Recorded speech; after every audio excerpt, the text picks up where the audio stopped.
Smart शहर और गांव, डिजिटल हो रहा है, उद्योग लग रहा है, रोजगार बढ़ रहा है, युवाओं का हर सपना साकार हो रहा है।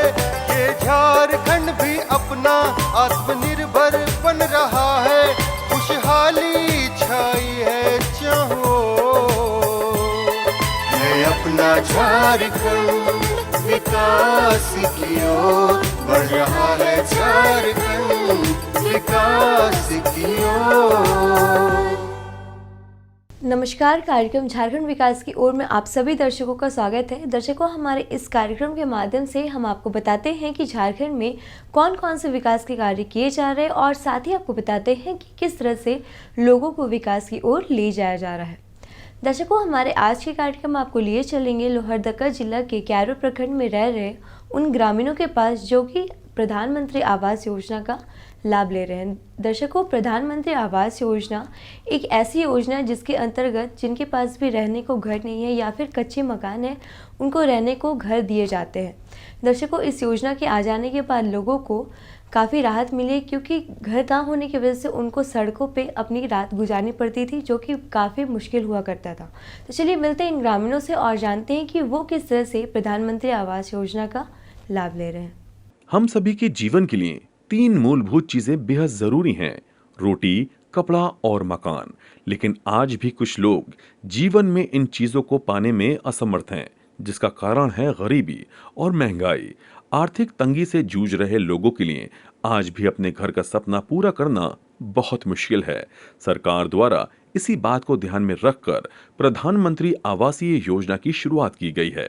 दर्शकों नमस्कार, झारखंड विकास की ओर कार्यक्रम में आप सभी का स्वागत है। आज हम लोहरदगा ज़िला के नगजुआ गांव पहुंचे हुए हैं और यहां पर प्रधानमंत्री आवास योजना के तहत कुछ लाभुकों को आवास मिला है। आइए बातचीत करते हैं और देखते हैं कि किस प्रकार से ये आवास का लाभ ले रहे हैं और उनको क्या क्या सुविधाएं मिली हैं। पहले मेरा घर था एकदम माटी के मकान, एकदम गिरने जैसा, रहने में भी दिक्कत था। प्रधानमंत्री के आवास से मिला तो मिला जुला के बनाए, तो अभी हम लोग को अच्छा लग रहा है, बहुत खुशी से हैं सब पर परिवार।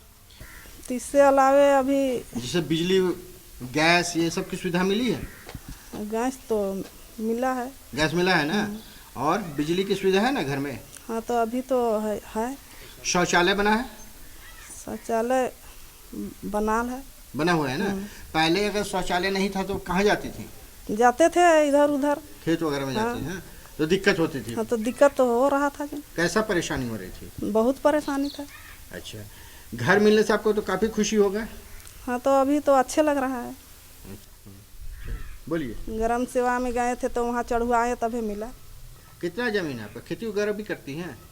खेती करते हैं, उतना ज़मीन नहीं है, हल्का फुल्का है। प्रधानमंत्री आवास योजना भारत सरकार की एक योजना है जिसके माध्यम से नगरों में रहने वाले गरीब लोगों को उनकी आर्थिक स्थिति के अनुकूल घर प्रदान किए जाएंगे। सरकार ने राज्यों के नगरों एवं कस्बों को चिन्हित किया है जिनमें ये घर बनाए जाएंगे, जिसमें ऐसे लोगों को अपना मकान दिया जा रहा है जो गरीबी रेखा के नीचे अपनी जिंदगी गुजर बसर कर रहे हैं। वो मिला ग्राम सभा के जरिए से। क्या क्या किए उसके लिए? उसमें जो भरना था फार्म उरम भर के अपना दे दिए। उसका बाद में नाम आया। अच्छा। बल्कि मैडम बोलबो की कि आपका इंदिरा आवास आ गया है। रोजगार सेवक मैडम जो है वो बताइए आपको। हाँ। अच्छा, पहले तो छोटा सा एक झोपड़ी था। तो सरकार तो आप लोग को काफ़ी सुविधाएं दे रही है। हाँ, कहो बहुत सुविधा दे रही है। खुश हैं? एकदम खुश हैं। अच्छा। बहुत सुविधा मिला है। एगो लेटरिन भी मिला है। हाँ, और गैस वगैरह भी? गैस गैस वगैरह मिला है कि नहीं? गैस तो एक बार मिला था, लेकिन वो गैस वो राशन कार्ड में हमारा बेटी का नाम से था तो उठा के ले गया अपना ससुराल। अच्छा, लेकिन मिला था? हाँ, लेकिन मिला था ना। चलिए, बेटी को दे दिए, कोई बात नहीं। हाँ। है ना, बेटी को ही दिए हैं। और ये बताइए कि अभी कैसा लग रहा है आपको? अभी तो ठीक ठाक है, एकदम सब ठीक है ना? सब कुछ ठीक है। अच्छा, कितने लोगों को लगभग आपके गांव में मिला होगा आवास इस तरह से? अब उतना तो गिनती नहीं किए हुए हैं, लेकिन आसपास के लोगों को मिला है? लेकिन सैकड़ों घर मिला होगा। सैकड़ों घर मिला है। हमारा अंदाज से बुझा। अच्छा, मतलब गांव के लोग खुश हैं अब। हाँ, गांव के लोग सब खुश हैं। इस योजना के तहत ग्राम स्तर पर ऐसे परिवार का चुनाव किया जाता है जिसकी स्थिति सबसे ज्यादा दयनीय है। ऐसे परिवार को सरकार द्वारा मकान की सुविधा दी जाती है। इसी क्रम में आज आपको दिखाते हैं किस तरह लोहरदगा में योजना के तहत आवास निर्माण कराया जा रहा है। यहाँ के ग्रामीण इस योजना का लाभ पाकर आज अपने जीवन में बदलाव की ओर बढ़ रहे हैं। इसमें है सर कि पहले जैसे ग्रामीणों को हकवा द्वारा सबको सूचना दिया गया कि आज ग्राम सभा है आवास के बारे में, तो उसी में हम लोग भी गए और वहाँ पर अपना नाम ग्राम सभा में चढ़वाए। उसी में फिर हमारा सूची आया ब्लॉक से पंचायत से बोला गया कि आपका आवास में नाम है। तो उसी समय हमारे जो रोजगार सेवक थे वो अपने जियो टैग किए। उसके बाद में हमारा योजना सेंक्शन हो गया। आवास का सेंक्शन हो गया। उसमें हमारा ज़मीन का सत्यापन किया गया, जैसे रसीद, आधार, पासबुक और लेबर कार्ड का फोटोकॉपी इत्यादि इनको दिया गया। और हमारा जैसे सेंक्शन हो गया उसके बाद में मेरे अकाउंट में पैसा आया घर बनाने के लिए। और जो मजदूर हम लोग किए थे मजदूरी, उनका भी मानव दिवस के मतलब हाजिरी के रूप में 95 हाजिरी अकाउंट में ही दिया गया। राज्य में जहां के ग्रामीण का जीवन स्तर और आर्थिक स्थिति आज बहुत ही नीचे है, इनको पीएमजी योजना के तहत पक्के मकान की सुविधा दी जा रही है। यहां बसने वाला ग्रामीण तबका आज भी जंगल से संसाधन जुटाकर अपने दैनिक जीवन की जरूरतों को पूरा करता है।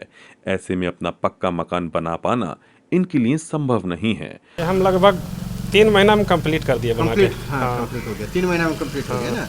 तो जैसे कि पहले तो कच्चा का मकान था, अब पक्का मकान हो गया, कैसा महसूस हो रहा है आप लोग को? पहले तो सर ऐसा था कि जैसे बारिश होता था उस समय हमारा घर कहीं कहीं टपकने लगता था। रात में जैसे सोते थे तो लगता था पता नहीं कहाँ से पानी गिरेगा कहाँ नहीं। डेगची उगची लेके हम लोग झोंकते थे। काफ़ी परेशानी होता था। और दिया होता था, दीवार को भी चढ़ता था, और जो लकड़ी उकड़ी वगैरह होता था उसको भी वो काट देता था। इसमें हम लोग को बहुत भारी परेशानी होता था। लेकिन जैसे पक्का मकान बन गया, अब ना तो पानी का डर है ना तो हवा का डर है, किसी तरह से कोई दिक्कत नहीं है। बहुत अच्छा से हम लोग अभी पूरा परिवार। अच्छा, शौचालय भी मिला है? हाँ, शौचालय भी मिला है और गैस का कनेक्शन भी मिला है। गैस का कनेक्शन, बिजली भी है, घर घर बिजली है, घर घर गैस भी है, सबके घर में भी शौचालय है। किसी तरह से कोई दिक्कत नहीं है। पहले काफ़ी परेशानी था लेकिन अभी इतना अच्छा है ना कि किसी तरह से कोई दिक्कत नहीं हो रहा है। बहुत खुश हैं हम लोग। इस योजना का उद्देश्य रहा है साल 2028 तक सभी गरीब जरूरतमंद परिवारों को अपने घर की सुविधा प्रदान करना। इस योजना का लाभ ग्रामीण और शहरी दोनों ही क्षेत्रों में लोगों को मिल रहा है। झारखंड क्षेत्र की बात करें तो यहाँ भी राज्य में लोगों को प्रधानमंत्री आवास योजना का लाभ मिल रहा है। हम लोग सरकारी स्कूल पढ़ने के लिए जाते थे। हम लोग का घर खपरा का था। हम लोग को पढ़ाई करने के लिए बहुत सारी मतलब दिक्कत होती थी। और पढ़ाई जब हम लोग करते थे, बारिश होती थी उस टाइम चूता था, घर में पानी टपकता था, तो पढ़ने में हम लोग को दिक्कत होती थी। उसके बाद में प्रधानमंत्री आवास का घर हम लोग को मिला। ये सुविधाएं से हम लोग को पढ़ाई लिखाई बहुत अच्छी से तैयारी सब चल रही है और हम लोग अभी बहुत खुशी से रह रहे हैं घर में। तो पानी बरसात में चूता था, दिक्कत था, घर का कमी था। अभी तो ठीक है, बिल्डिंग बन गया है। ज़मीन भी मेरा नहीं था तो ज़मीन भी सरकार ने अनुदान में दी है। अच्छा, अनुदान में मिल गया? हाँ, हमारा तो 1 इंची ज़मीन भी नहीं था पहले से। अच्छा, तो इसके लिए क्या करना पड़ा आपको? आवेदन दिए ब्लॉक में और वही जो भी है स्टाफ लोग उन लोग से हुआ और होने के बाद अपने आप आया, फिर हम पैसा मिला और बनाना शुरू किए। अच्छा, तो ये मतलब कितने दिनों में आपका तैयार हो गया? 1 महीना लगभग नहीं किया था, 1 महीने के अंदर में घर बन गया था। और ये इसमें आपको गैस वगैरह मिला है? गैस भी मिला है। बिजली की सुविधा? बिजली की सुविधा इसका देते हैं, पैसा देते हैं, बने फ्री तो नहीं है। नहीं, बिजली की सुविधा तो है ना घर में? हाँ, बिजली की सुविधा है। हाँ, ठीक है। और कितने बाल बच्चे आपके? 6 हैं। 6 हैं। तो सब पढ़ रहे हैं? हाँ, पढ़ लिख रहे हैं। 2 तो शादी ब्याह कर दिए हैं। अच्छा, कैसा महसूस हो रहा है अभी आपको? अभी तो ठीक है, अच्छा है। और पहले से अच्छा है अभी। सरकार की इस योजना से आप खुश हैं? हाँ, बहुत खुश हैं। आज लोहरदगा के लोग इस योजना के तहत अपना आवास पाकर काफी खुश हैं। उनके जीवन में इस मकान के साथ साथ आम जीवन जीने की सुविधा भी मिल पा रही है, जिससे ये हर मौसम में अपने घर में सुरक्षित रहकर जीवन व्यतीत कर सकें। प्रक्रिया है यही कि ये पंचायत में, ग्राम पंचायत में ये ग्राम सभा किया जाता है। में पूरे पंचायत के लोग आते हैं, ग्रामीण आते हैं, और जिनको आवास की आवश्यकता होती है वो अपना पेपर, आधार, पासबुक, ज़मीन का रसीद वो लेके आते हैं और ग्राम सभा के द्वारा उनका नाम चढ़ाया जाता है।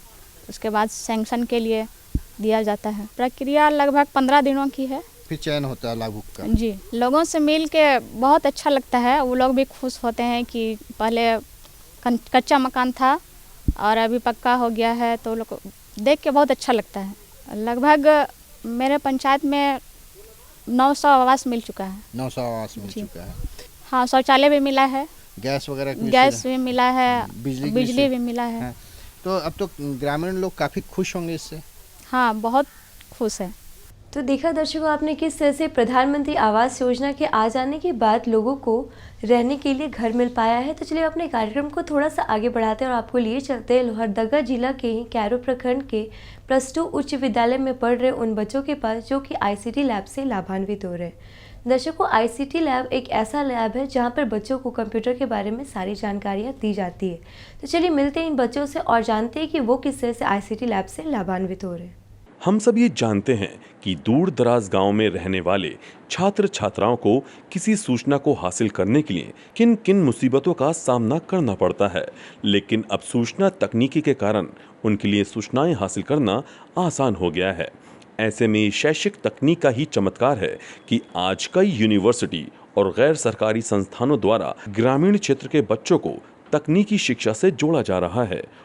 साथियों जोहार, कार्यक्रम झारखंड विकास की ओर में आप सभी का स्वागत है। मैं हूं मेहुल प्रसाद। साथियों, आज हम आप पहुंचे हैं कैरो लोहरदगा में, जहां हम आपको दिखाएंगे कि ICT लैब से लाभान्वित हो रहे डॉक्टर अनुग्रह नारायण +2 उच्च विद्यालय के छात्र। ICT लैब के जरिए हमारा पढ़ाई होता है, इससे हमारे जीवन में बहुत बदलाव हुआ है। बोर्ड में पढ़ाते हैं, उससे तो टीचर एक ही बार बोलते हैं, लेकिन अगर प्रोजेक्टर में हम लोग को दिखाया जाता है, पढ़ाया जाता है, तो वो वीडियो रिकॉर्ड रहता है, तो हम लोग बार बार रिवीजन कर सकते हैं, बार बार देखते हैं। जब टीचर स्कूल नहीं आते हैं, हमारे क्लास में पढ़ाई नहीं हो पाता था पहले की सिचुएशन में, लेकिन अब हम लोग अपने से प्रोजेक्टर में निकाल के पढ़ सकते हैं। ICT लैब में जो प्रोजेक्टर में पढ़ाई होता है उसमें, क्योंकि उसमें इमेज के साथ बताया जाता है, फ़ोटो ये सब दिखाया जाता है, जबकि बुक में तो सारा फ़ोटो रहना पॉसिबल नहीं है। इसी वजह से प्रोजेक्टर वाला पढ़ाई हम लोग को ज़्यादा समझ में आता है। अभी जो पहले पढ़ाई होता था ब्लैक बोर्ड में और अभी जो ICT लैब में पढ़ाई हो रही है, उससे हम लोग को कई ज़्यादा फ़ायदा हो रहा है। हम लोग पहले समझ में नहीं आता था क्लास में बुक से या फिर ब्लैक बोर्ड पे जो पढ़ाई होता था, लेकिन आज के मतलब अभी जो क्लास चल रहा है ICT लैब में, उसमें हम लोग को बहुत ज़्यादा समझ में आता है। पहले तो सिर्फ बुक में लिखा हुआ रहता था, उससे हम लोग को अगर टीचर लोग नहीं आते थे या फिर अगर हम लोग टीचर लोग क्लास में नहीं रहते थे तो हम लोग बुक से पढ़ करके नहीं समझ पाते थे। लेकिन अभी ICT लैब में अगर टीचर लोग नहीं भी है तो हम लोग जा करके खुद से अपने वीडियो चला करके उसको अपने से समझ लेते हैं। अगर एक बार में समझ नहीं आता तो उसको हम लोग बार बार मतलब क्या बोलते हैं बैक करके देख करके समझते हैं। और अभी कलर थ्योरी में या फिर कोई भी सब्जेक्ट में अगर हम लोग को एक वीडियो से समझ में नहीं आता है या एक क्या बोलते हैं ये से समझ में नहीं आता तो हम लोग दूसरे टॉपिक पे जाते हैं या फिर दूसरे वीडियो चला करके समझते हैं। और देखा जाए तो यकीनन सूचना संसाधनों पर सवार हमारा समाज नई शक्ल अख्तियार करता जा रहा है। सूचना और संचार तकनीक से शिक्षा का माध्यम निसंदेह बेहतर माना जा सकता है। इस माध्यम से काम करने के तरीके, संवाद को बदल दिया गया है। शिक्षा के इस माध्यम को आज हर बच्चे तक पहुंचाने का काम किया जा रहा है। बहुत ही अच्छा बदलाव आया है, जिसके कारण हम लोग साइंस में कुछ भी विषय का सर्च करके देख सकते हैं और समझ सकते हैं। और जैसे कि हम लोग देख रहे हैं कि ICT के माध्यम से यहाँ पढ़ाई बहुत ही बेहतरीन हो चुकी है। पहले की तुलना में पहले जो पढ़ाई होती थी उसकी तुलना में अभी ICT जब से आया है तब से पढ़ाई की गति थोड़ा अच्छी हो चुकी है और हम लोगों को पढ़ने में सुविधाजनक ये उपलब्ध हो चुकी है। क्योंकि यहाँ पर जो है थ्योरी के साथ साथ प्रैक्टिकल भी मिलते हैं कि हम लोग 3D 2D के माध्यम से हम लोग इसको समझ सकते हैं। ये वीडियो इमेज भी रहते हैं जिनको हम लोग दोबारा घुरा फिरा के देख सकते हैं, इससे हम लोग समझ सकते हैं। ये ITCTU के माध्यम से हम लोग की सभी छात्रों के लिए एक बहुत ही अच्छी व्यवस्था है। ICT के आने से शिक्षा जगत में किस तरह से बदलाव हुआ है, बच्चों को इनसे क्या क्या लाभ हुए हैं। तो जैसा हम लोग जानते हैं, शिक्षा जगत में चीज़ों का अपडेट रहना बहुत ज़्यादा ज़रूरी है। पहले बुक के माध्यम से जो हम लोग पढ़ाई करते थे, ICT नहीं था, हमारे पास इतने इक्विपमेंट्स वगैरह नहीं थे, प्रोजेक्टर वगैरह नहीं था, इंटरनेट की सुविधा नहीं थी, तो बुक में चीज़ें बहुत धीरे धीरे अपडेट होती थी। आज इंटरनेट के ज़माने में हम लोग देखते हैं कि तुरंत इंटरनेट से हम लोग कोई भी चीज़ों को जानकारी गूगल से हासिल कर सकते हैं। जैसा कि मैं बताया पहले कि मैं एक व्यावसायिक प्रशिक्षक हूँ। हमारे विषय में ट्रेड में बुक अवेलेबल नहीं थे। हम लोग 1 साल से लगातार JCRT के या CBSE के साइट से बुक वगैरह डाउनलोड करके बच्चों को पढ़ा रहे हैं और बच्चे सफल भी रहे, बच्चे ये सब चीज़ें सीखने में कामयाब भी रहे। कि हम लोग कोई दिक्कत तो नहीं हुआ जो हम लोग आज तक पढ़ाते आए हैं, ठीक है। ऑनलाइन तो हार्ड कॉपी में बुक तुम लोग के पास अवेलेबल नहीं रहने से कोई दिक्कत तो नहीं है, परेशानी तो नहीं है। ये सारा चीज़ जो भी हो पाया है सारे ICT के आने के कारण ही हो पाया है। बच्चे में एक थॉट प्रोसेस होता है, जो बुक पढ़ के एक बच्चे जो सोचते हैं समझते हैं, हो सकता है उनका दिशा डायरेक्शन चेंज हो जाए। जब हम लोग उनको प्रोजेक्टर के माध्यम से विजुलाइज करते हैं चीज़ों को, तो उनका कॉन्सेप्ट बिल्कुल सही दिशा में फोकस होता है। बच्चे जो देख के सीखते हैं उसको लंबे समय तक याद रख पाते हैं। ये सब कुछ ICT के फ़ायदे हैं। डिजिटल माध्यम के स्कूलों के बच्चे को जोड़कर उनकी शिक्षा प्रणाली को पहले से और बेहतर सरल भी बनाने का प्रयास किया जा रहा है। यहाँ की बालिकाओं को ICT लैब के माध्यम से तकनीकी शिक्षा से जोड़ा जा रहा है, जिससे इन्हें लाभ मिले। सूचना और तकनीक के इस माध्यम से इन बालिकाओं को डिजिटल माध्यम से पढ़ाने का कार्य किया जा रहा है। मैं व्यावसायिक प्रशिक्षक ITIT के रूप में कार्यरत हूँ। जैसा कि ICT के बारे में हम लोग यहाँ पे चर्चा कर रहे हैं, पहले बुक से जो बच्चे पढ़ते थे, बुक से बस केवल उनको ब्लैक एंड वाइट की ही नॉलेज मिलती थी। लेकिन ICT के आने के बाद बच्चे को मेरे हिसाब से 3 तरीके से समझ में आती है। एक देखकर, सुनकर और एक वीडियो के माध्यम से। तो केवल बुक के माध्यम से पढ़ना बच्चों को बोरिंग लगता था, तो ICT के आने से बच्चे कलरफुल की दुनिया में जा चुके हैं और इंटरनेट के माध्यम से बुक में जो लिखा टॉपिक है केवल उससे वो समझ में नहीं आता है। लेकिन अगर उस टॉपिक के बारे में अगर वो इंटरनेट में ICT के माध्यम से अगर वो सर्च करते हैं तो उनको काफ़ी जानकारियाँ उससे रिलेटेड उनको मिल जाती है। और अगर एक जगह नहीं समझ में आती है तो उनसे वो कई जगह वो सर्च करके ICT के माध्यम से बच्चे अपने से, शिक्षक नहीं भी है मौजूद तो वो ICT के लैब में जाकर अपने से वो अपनी सब्जेक्ट को वो पूरी तरह से फुलफ़िल कर रहे हैं। और मुझे लगता है कि ICT के आने से बच्चे काफ़ी हद तक तकनीकी की दुनिया में आगे बढ़ चुके हैं। ग्रामीण क्षेत्र के बच्चों तक जहां आम रूप से ये सेवा पहुंचना जल्द संभव नहीं हो पाता, ऐसे में सरकार द्वारा विद्यालयों में बच्चों को निःशुल्क इस शिक्षा से जोड़ा जा रहा है। डिजिटल माध्यम से शिक्षा लेने वाले बच्चे भी इसके जरिए पढ़ाई करते हुए पहले से ज्यादा उत्सुक दिखते हैं।